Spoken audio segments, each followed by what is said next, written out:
Well, some Arkansas Medicaid recipients staged a protest in downtown Little Rock today, asking the state senators to vote no on the so-called Big Beautiful Bill. The group behind today's protest claims the bill would harm vulnerable populations in the state.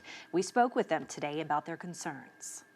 About a dozen activists and Medicaid recipients gathered outside the Victory Building in downtown Little Rock. The big ugly bill will kill. And then inside the offices of Senators John Boozman and Tom Cotton. I'm barely living right now, so if you get messing with my stuff, I'm gonna have to live a little worse.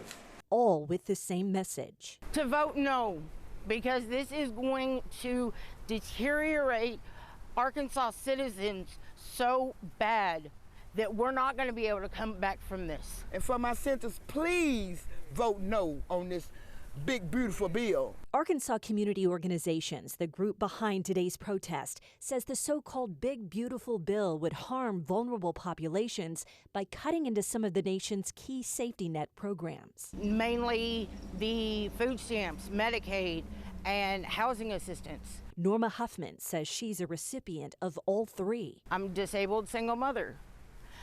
If I can't get this assistance, I will literally end up dead on the streets. According to the Congressional Budget Office's latest cost estimate, the bill would reduce federal Medicaid spending by about $793 billion over a decade and SNAP benefits by nearly $300 billion.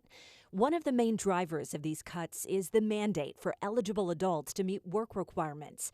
For those who say they've relied on these programs for years, the talk of change and especially cuts doesn't sit well. We don't need them to cut any of our programs. And matter of fact, they might could give us a little bit more of that money that they send it overseas. Don't make your state carry the burden of all these tax cuts. Because one way or the other, people are gonna go to the hospital and it still trickle to the state. The state have to pay my bill.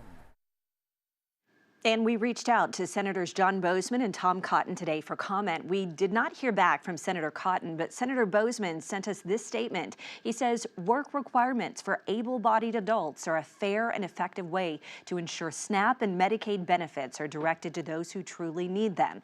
By implementing policies, we can strengthen the programs while eliminating waste, reducing federal spending, and promoting accountability.